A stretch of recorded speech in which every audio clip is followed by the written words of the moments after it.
Hello veterans friends, नमस्कार। आज मैं आपको एक वीडियो बना रहा हूं जिसमें आपको पता चल जाएगा। बार बार यही आता, 18 माह का एरियर, 18 माह का एरियर। और इस पर जितनी झूठ बोली जाती है, जितना इसमें बरगलाया जाता है, बार बार ये बताने के बावजूद कि भाई ये ख़त्म हो चुकी है कहानी, लेकिन फिर भी इसमें बताया जाता है। कि उससे पहले मैं एक बात करना चाहूँगा कि जैसे ही सुप्रीम कोर्ट में सुनवाई पूरी हुई और सुनवाई के जो फैक्ट्स बाहर निकल करके आए, उनके फैक्ट साफ बता रहे थे कि भारत सरकार एक मुफ्त एरियर देने को राजी नहीं है और टाइम एक्सटेंशन के लिए जा रही है। तो माननीय सुप्रीम कोर्ट ने यह कहा कि हम आपकी अर्जी को, टाइम एक्सटेंशन की अर्जी को तब स्वीकार करेंगे जब आप 20 जनवरी 2023 के नोटिफिकेशन को वापस लें। ये सारी बात चली रही थी। उसी के बीच में पीसीडीए द्वारा, कुछ शरारती तत्वों द्वारा एक मुफ्त एरियर का लेटर निकाल दिया जाता है और वो आग की तरह सभी पूर्व सैनिकों के पास पहुंच भी जाता है। क्यों, आजकल तो सोशल मीडिया है, व्हाट्सएप है, और कुछ लोग जो अपने को बहुत ज्यादा ये कहते हैं कि हम बहुत ज्यादा सच्चाई बोलते हैं, कभी झूठ नहीं बोलते, वो भी उसको डाल देते हैं और लोग बड़े खुश होते हैं कि सुप्रीम कोर्ट में सुनवाई हुई और हमें एरियर का रास्ता साफ हो गया। और होते होते जब उसका कन्फर्मेशन देखा जाता है, जब उस लेटर का स्वरूप देखा जाता है, तो पता चलता है कि ये कैसे हो सकता है। सरकार कह रही है एक मुश्त इंस्टॉलमेंट में देंगे और लेटर कह रहा है कि एक बनगों में देंगे। तो जब उसकी जांच पड़ताल की जाती है, पता चलता है लेटर ही फेक है। जब मैंने उस लेटर को सवेरे डाला, क्योंकि ज़्यादा झूठ चल रही थी, तो जब लेटर जैसे ही मेरे वीडियो पर आया, यूट्यूब पर आया, तो श्रीमान कुछ आ जाते हैं बोलने के लिए कि उनके आकाओं ने पहले डाल दिया था झूठा लेटर। अब आका जो है, जब मैं डाल रहा था तो झूठे हो गए, तो कहने लगे पहले डालने से पहले देख तो लिया करो। यानी वो कह रहे थे कि वीडियो तो बिल्कुल सही है, जो लेटर है बिल्कुल सही है, आप ही गलत हो। और आज शाम को फिर देखा मैंने कि उस लेटर का कैंसिलेशन की डेट भी 13 तारीख की आ जाती है। यानी वो लेटर कैंसिल भी हो गया, यानी इश्यू भी हो गया और कैंसिल भी हो गया। हमने सोचा भाई इतना जल्दी कैसे हो गया। फिर उसके बाद हमने देखा कि इसमें फर्क क्या है।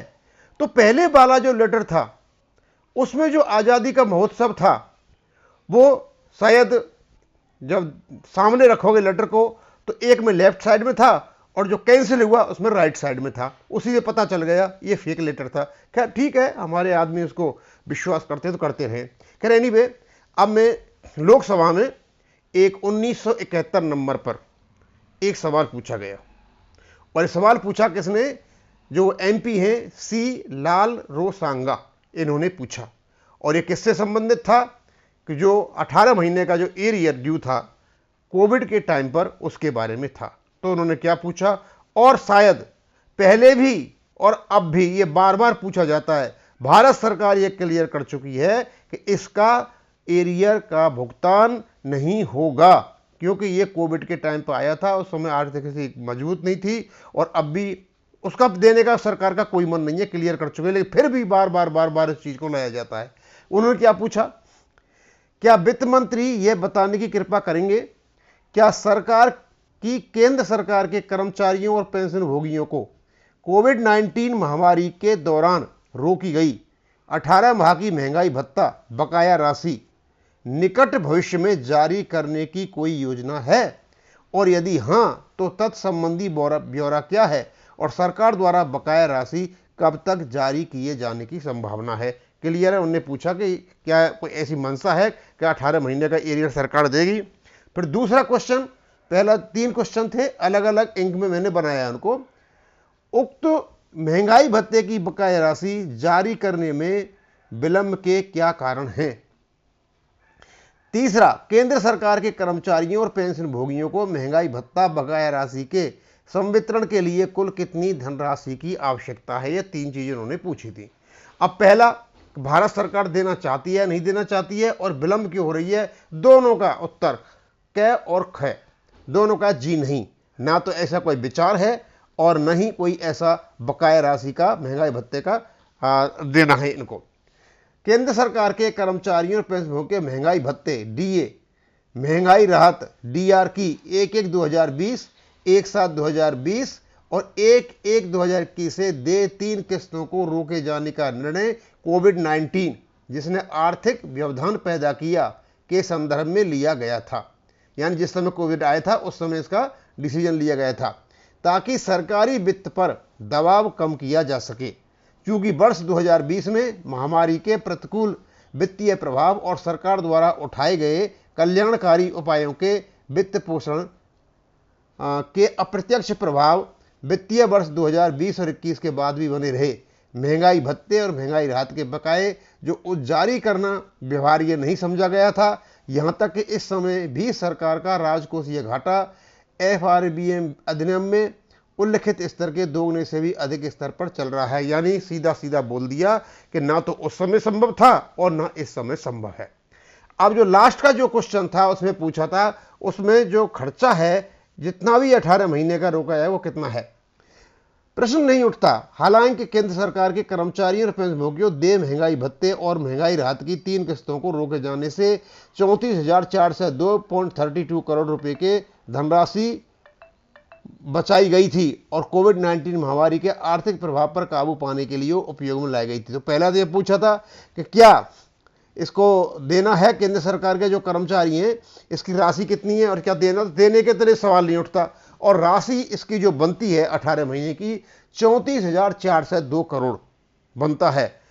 तो अब शायद ये बार बार जो निकाला जाता है कि ये इसका 18 माह का एरियर अब सरकार राजी हुई है, कभी कि वित्त मंत्री का फोटो दिखाया जाता है, कभी राज्य वित्त मंत्री का फोटो दिखाया जाता है, कभी प्रधानमंत्री का फोटो दिखाया जाता है और दिखा करके उसके बाद फालतू बकवास करते हैं। एक बिल्कुल स्पष्ट हो चुका है कि भारत सरकार 18 महीने के एरियर को नहीं देने जा रही है। अब मुझे नहीं लगता कि इससे ज़्यादा और क्या। ये पहले भी सवाल लोकसभा में पूछे गए, भारत सरकार ने पहले भी इसको क्लियर कर दिया, स्पष्ट कर दिया, लेकिन बार बार ये चीज़ें आती रहती हैं और लगता है कि हाँ भारत सरकार कुछ करने के लिए जा रही है। अब मैं आपको बताना चाहूँगा कि अभी जो देखने में आ रहा है कि कई बता रहे हमारे एरियर आए हैं और कई बताएं हमारे एरियर नहीं आए हैं। अब एक्चुअल तो पता नहीं है क्या हो रहा क्या ना, पर सारा कन्फ्यूजन है। कोई कुछ कहता है कोई कुछ कहता है। अब मुझे लगता है कि 7 दिन का टाइम जो भारत सरकार को मिला हुआ है कोर्ट में पूरा नोट रखने के लिए, उस समय हो सकता है कि ये कुछ एरियर और दिलवा दें, उसकी राशि बढ़ जाए कि रिपोर्ट देनी है कोर्ट में जा कर के, और हो सकता है कि बिल्कुल बंद भी पड़ा रहे। पर इतना निश्चित है, ये निश्चित हो चुका है कि भारत सरकार इसको किस्तों में देने जा रही है, एक मुश्त नहीं देने जा रही है। और जब ये लगभग जब आशंका जताई जा रही थी उस समय जो विरोधी वकील थे हुपेजा साहब, उन्होंने इस प्रकार थोड़ा सा तंज किया था कि इनके पास पैसे हैं लेकिन इनको देने को पैसा नहीं। वो भी यही कहना चाह रहे थे 4 किस्तों में क्यों दे रहे हो। और जब उन्होंने जो अपने चीफ जस्टिस साहब थे उन्होंने ये देखा कि भाई तुम कैटेगराइजेशन करो, किस किस को दे रहे हो, प्रायोरिटी किसको है, और विडोज को और जो बुजुर्ग व्यक्ति हैं उनको पहले दो। तो वो यही कहना चाह रहे थे कि हाँ किस्त में लगभग हमारा यही आशंका है 4 किस्तों में मिलेगा, लेकिन पहले मतलब विडोज को और जो बुजुर्ग व्यक्ति हैं उनको दे दिए जाए। ऐसा कुछ इनके द्वारा, और मुझे लगता है कि भारत सरकार टाइम एक्सटेंशन लेके जाएगी और माननीय कोर्ट उसके एक्सटेंशन का की जो एप्लीकेशन है उसको भी स्वीकार करेंगे। मैं इसको यहीं ख़त्म करूँगा। थैंक यू, धन्यवाद।